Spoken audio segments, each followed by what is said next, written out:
शं वरुणः शन्नो भवत्पर्यमा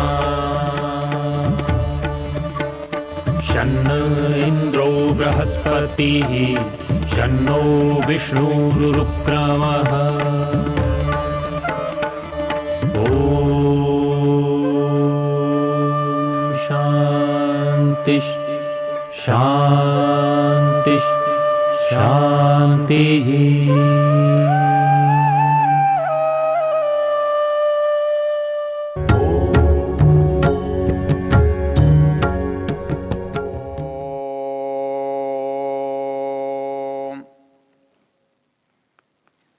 हम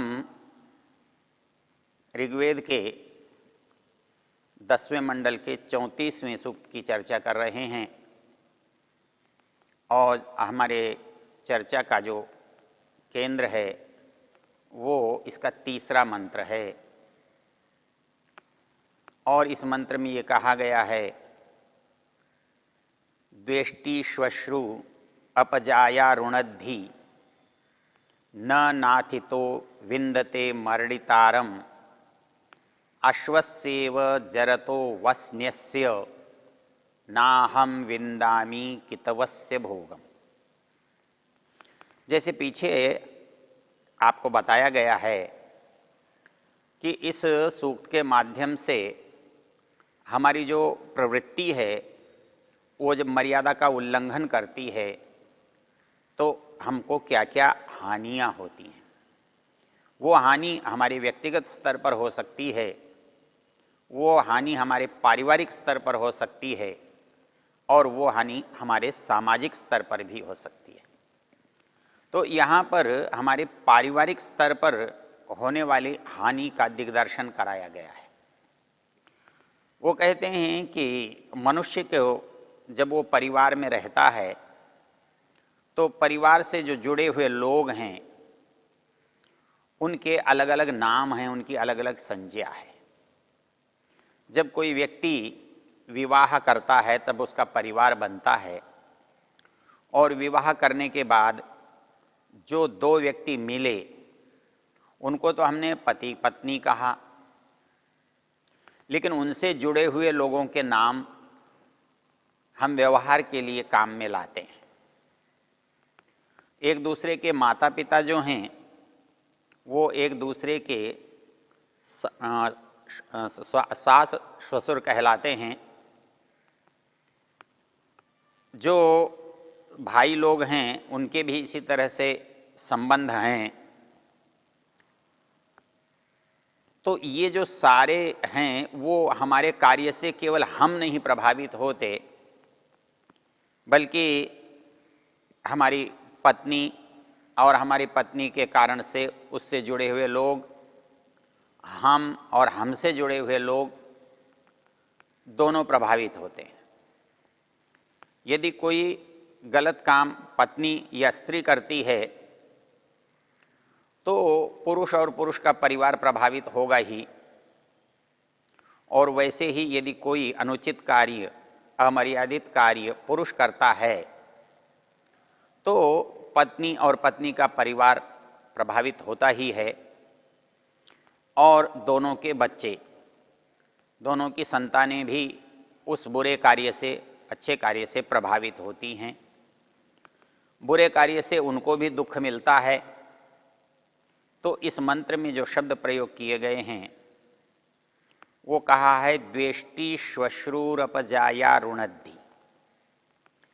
परिवार में जो दो मुख्य निकट के लोग हैं, एक पत्नी है, एक पत्नी की मां है, जिसे आपने श्वश्रु कहा, सास कहा। तो उसको जब पता लगता है कि उसका जो जामाता है, उसकी लड़की का जो पति है, वो यदि किसी दुर्गुण में, दुर्व्यसन में, बुराई में फंस गया है तो वो बुराई जहाँ स्वयं दुख को देने वाली होती है, कर्ता को दुख देने वाली होती है, वहाँ कर्ता से जुड़े हुए लोगों को भी दुख देने वाली होती है। तो वो दुख उनको अनुभव में आता है। तो मंत्र में कहा गया है द्वेष्टि श्वश्रु, अर्थात जो चीज बुरी है आदमी उससे बचना चाहता है, उससे दूर होना चाहता है। हमारे यहां दो बड़े प्रसिद्ध शब्द उपासना के, साधना के क्षेत्र में आते हैं, राग और द्वेष। योग दर्शनकार इन्हें दुखों में गिनती करता है, इनको शामिल करता है। जहां उसने 5 दुख गिनाए हैं, अविद्या, अस्मिता, राग, द्वेष, अभिनिवेश, उनमें इन 2 दुखों की चर्चा है, एक राग और एक द्वेष। तो यहां पर एक प्रयोग है, द्वेष्टि श्वश्रु। श्वश्रु द्वेष करती है, उसको पसंद नहीं करती है, उसको चाहती नहीं है। क्यों? सुखानुशयी रागः और दुखानुशयी द्वेषः। राग उस चीज का नाम है, उस परिस्थिति का नाम है, उस प्रवृत्ति का नाम है जब किसी वस्तु से, बात से, प्रसंग से हमें सुख मिला है और हम उस सुख की फिर अपेक्षा करते हैं, फिर इच्छा करते हैं, उसको चाहते हैं। ये जो हमारी इच्छा और चाहना है, इसको राग कहते हैं। और जिससे हम कभी दुखी हुए हैं, हमको कष्ट मिला है, हानि हुई है, उस चीज का हम स्मरण भी नहीं करना चाहते, उससे बचना चाहते हैं, उससे दूर होना चाहते हैं। तो उस जो प्रवृत्ति को हम द्वेष कहते हैं। द्वेष कहते ही हमें ये बात बिल्कुल हमारे मन में आती है कि ये बात, ये व्यक्ति, ये काम, ये प्रसंग हमारे लिए दुख देने वाला है। तो इसलिए जिससे हम द्वेष करते हैं, उसे अपने दुख का कारण मानते हैं। और दुख का जो कारण है, वो हम सदा उससे दूर रहना चाहते हैं, उससे बचना चाहते हैं। तो द्वेष्टि श्वश्रु, जो जामाता है, जो उसकी बेटी का पति है, उससे उसकी जो सास है वो द्वेष करती है, उसे दुख का कारण मानती है और उससे दूर रहना चाहती है, उससे अपने को और अपने बेटी को बचाना चाहती है। तो जो लोग सबसे निकट थे, उसके हित करने वाले थे, जिनके पास रहकर उसे सुख का अनुभव होता था, जिसकी निकटता उसे प्रसन्नता प्रदान करती थी, लेकिन इस प्रवृत्ति के कारण से वही लोग अब इसे प्रसन्नता का न मानकर दुख का कारण मानने लगे। मंत्र में कहा गया, द्वेष्टि श्वश्रुरपजाया रुणद्धि, जाया अपरुणद्धि। जो जाया है वो अपरुणद्धि, अब उससे दूर रहना चाहती है। सामान्य रूप से किसी की जो स्त्री है, महिला है, पत्नी है, वो उसके पास रहना चाहती है, उससे दूर नहीं जाना चाहती। लेकिन इस बुराई के कारण से, इस दुख के कारण से, इस द्वेष की परिस्थिति के कारण से वो अपरुणद्धि, उससे दूर हो जाती है, दूर रहना चाहती है। यहां जो पत्नी के लिए विशेष शब्द प्रयोग किया है, उसका अपना महत्व है, वो है जाया। महिला को जाया संस्कृत में कहा जाता है और वेद ने जाया शब्द का प्रयोग किया है। उसको जाया इसलिए कहते हैं, जायते अस्याम, उसमें संतान का जन्म होता है, वो संतान को जन्म देने वाली होती है, उत्पन्न करने वाली होती है, इसलिए उसको जाया कहते हैं। और इसी तरह से मिलता जुलता शब्द है जा माता। वहां भी ज का अर्थ उत्पन्न करना होता है। वो संतान का निर्माता होता है, इसलिए उसको जामाता कहते हैं। ये संतान को उत्पन्न करने वाली होती है, इसलिए इसको जाया कहते हैं। तो जो संतान की उत्पन्न करने वाली होती है, जो सबसे निकटवर्ती है, जो उसका भाग है, हमारे यहां पत्नी को अर्धांगिनी कहा गया है।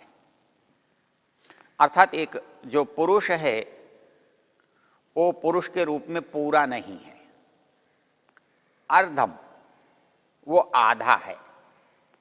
हमारे यहां जो शिव देवता हैं उनका एक नाम है अर्धनारीश्वर, और उनकी जो मूर्ति बनती है वो आधी मूर्ति स्त्री की होती है और आधी मूर्ति पुरुष की होती है। तो ये जो आधी है ये इस बात का प्रतीक है कि दोनों पृथक पृथक होने पर भी अधूरे हैं, क्योंकि निर्माण जो होता है, रचना जो होती है, वो पूर्ण से पूर्ण की होती है। पूर्ण के बिना कोई भी पूर्ण नहीं रचा जा सकता। वेद मंत्र ने कहा है, पूर्णमदः पूर्णमिदं पूर्णात् पूर्णमुदच्यते पूर्णस्य पूर्णमादाय पूर्णमेवावशिष्यते। मतलब परमेश्वर इन चीजों को क्यों बना सकता है? वो पूर्ण है और पूर्ण में से पूर्ण बनता है। बात बड़ी अटपटी लगती है। ऐसा है कि जब बनता है तो पूर्ण में से पूर्ण कैसे बन जाएगा? हम समझते हैं पूर्ण तो एक है, एक को कम करेंगे तो अधूरा होगा, वो पूर्ण कैसे होगा? लेकिन मंत्र तो कहता है पूर्णमदः पूर्णमिदं पूर्णात् पूर्णमुदच्यते। ये पूर्ण है और पूर्ण से पूर्ण पैदा होता है। वैसे तो ये बात समझने में थोड़ा कठिन लगती है, लेकिन यदि आप कल्पना करें कि परमेश्वर जो कुछ भी है वो पूर्ण ही पैदा करता है। कैसे पैदा करता है? कि मनुष्य जो बनाता है वो टुकड़ों में बनाता है। मकान बनाना है तो एक एक ईंट रखकर बनाता है, पूरा मकान तो नहीं पैदा होता। वो छोटी से छोटी चीज बनाता है, यदि वो जूता बनाता है, वो कपड़ा बनाता है, वो कुछ भी करता है तो टुकड़ों में करता है, फिर उसको जोड़ता है, इसलिए वो पूर्णता पैदा नहीं कर सकता। लेकिन भगवान जो कुछ पैदा करता है वो पूर्ण करता है। माता पिता से बच्चा जो है वो पूर्ण ही पैदा होता है। ऐसा तो नहीं होता कि सिर अलग हो और पैर अलग हों, हाथ अलग हों और फिर जोड़कर बनाया गया हो। मूर्ति में भी हम जब बनाते हैं तो टुकड़ों में बनाते हैं, पहले पैर बनाएंगे कि हाथ बनाएंगे कि सिर बनाएंगे। लेकिन परमेश्वर कुत्ता पैदा करता हो, गाय पैदा करता हो, हाथी पैदा करता हो, हाथी से जो हाथी होगा वो पूरा ही होगा, मनुष्य से जो मनुष्य होगा वो पूरा ही होगा। तो वो पूर्ण रूप से पैदा होता है। पूर्णात् पूर्णमुदच्यते। तो यहां पर निर्माण जो होता है वो पूर्ण व्यक्ति का होता है, पूर्ण व्यक्तित्व का होता है। तो यहां पर कहा है ऐसी जो पत्नी है वो भी अपरुणद्धि, उससे दूर भागना चाहती है, उससे वो संबंध रखना नहीं चाहती। द्वेष्टि श्वश्रूरपजाया रुणद्धि न नाथितो विंदते मर्डितारम। अब एक बात कहता है कि इनके जाने से होगा क्या?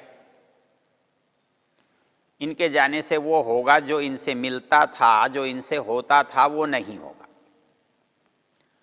परिवार से, पत्नी से, बच्चों से उसको सुख मिलता था और वो सुख समाप्त हो जाएगा, नहीं मिलेगा। जो नहीं मिलने की बात है ये उसके उत्तरार्ध में, मंत्र के पहले पद के उत्तरार्ध में कही गई है। क्या कहा? द्वेष्टि श्वश्रूरपजाया रुणद्धि न नाथितो विंदते मर्डितारम। दोनों शब्द कुछ नए हो सकते हैं। एक है नाथितः और एक है मर्डिता। दोनों का मूल जो संस्कृत में है वो ये है, नाथिता मतलब मांगने वाला, नाथ्री नाद्री धातु हैं यांचा, उपताप, गति, ऐश्वर्य, आशीष आदि में। तो नाथितारह जो मांगने वाला है, चाहने वाला है, तो द्वेष्टि श्वश्रूरपजाया रुणद्धि न नाथितो विंदते मर्डितारम। तो नाथित प्राप्त करने पर, प्राप्त करने की इच्छा करने पर, मांगने पर, मर्डितारम न विंदते, जो सुख देने वाला है, मर्डिता मृड सुख ने, मृड जो धातु है, मृड जो शब्द है, उसका जो मूल है वो सुख के अर्थ में आता है। तो मर्डितारम सुख देने वाले को, न विंदते, विंद का अर्थ है प्राप्त करना, जिससे अपना वेद शब्द बना है, उसका एक अर्थ है प्राप्त करना, उसका लाभ होना, प्राप्त करना, जानना, ऐसे 4-5 अर्थ हैं विद धातु के, विद शब्द के। तो उसमें यहां पर कहा विंदते, प्राप्त करता है, न विंदते, वो प्राप्त नहीं करता है, प्राप्त नहीं करता है, न पहुंच पाता है। किसको? मर्डितारम, जो उसकी कोई सहायता करता हो, कोई सुख देने वाला हो, कोई उसका भला चाहता हो, कोई उसकी सहायता सहयोग करने की इच्छा रखता हो। क्योंकि ऐसे व्यक्ति से सभी दूर भागने का यत्न करते हैं। जब कोई व्यक्ति किसी को देखता है कि अरे ये आया है तो कुछ न कुछ मांगेगा, कुछ न कुछ बताएगा कि उसकी आवश्यकता है, तो वो व्यक्ति ये चाहता है इसको हटाओ, इससे मत मिलो। तो यहां पर समझाया गया है कि जो हमारे सबसे अधिक सहयोगी हैं, सबसे अधिक चाहने वाले हैं, जिनके उपस्थिति मात्र से हमको सुख मिलता है, जिनकी वाणी से हमको सुख मिलता है, आज वो हमें देखकर भी प्रसन्न नहीं है। तो न नाथितो विंदते मर्डितारम, हमारी स्थिति क्या हो गई है? अश्वस्येव जरतो वस्न्यस्य नाहम विंदामी कितवस्य भोगम। कहता है मैंने ये जुआ खेलकर, इस अक्ष में अपने को डालकर, लोभ की प्रवृत्ति का शिकार बन के, मैं जो इससे पहले जो मेरी स्थिति थी वो वस्न्यस्य, बहुत मूल्यवान थी, अत्यंत मूल्यवान। तो लेकिन हुआ क्या? वो मूल्यवान होने पर भी मैं मूल्यवान नहीं रहा। उसके लिए वेद ने एक उपमा दी है, और उपमा ये दी है अश्वस्येव जरतो वस्न्यस्य। जैसे कोई हमारा बहुत बढ़िया घोड़ा, जब वो जवान था, काम करने में समर्थ था, तब तो हम उसको खूब सेवा करते थे, खूब उसे खिलाते थे, खूब उसे प्यार करते थे। लेकिन जब वही घोड़ा बूढ़ा हो गया, ना हम विंदामी कितवस्य भोगम, तो जैसे उसे कोई चारा पानी देने में संकोच करता है, कंजूसी करता है, उपेक्षा करता है, वही स्थिति मेरी हो गई है। और मैं भी उस बूढ़े जानवर की तरह, उस बूढ़े पशु की तरह उपेक्षणीय और अनादरणीय हो गया हूं। ये मेरे इस कार्य का परिणाम है।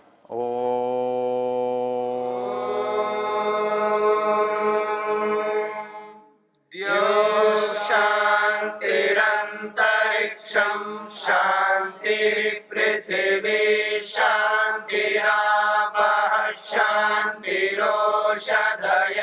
शांतिः वनस्पतयः शांतिर्विश्वे देवा शांतिर्ब्रह्म शांति सर्वं शांति शांतिरेव शांति क्षमा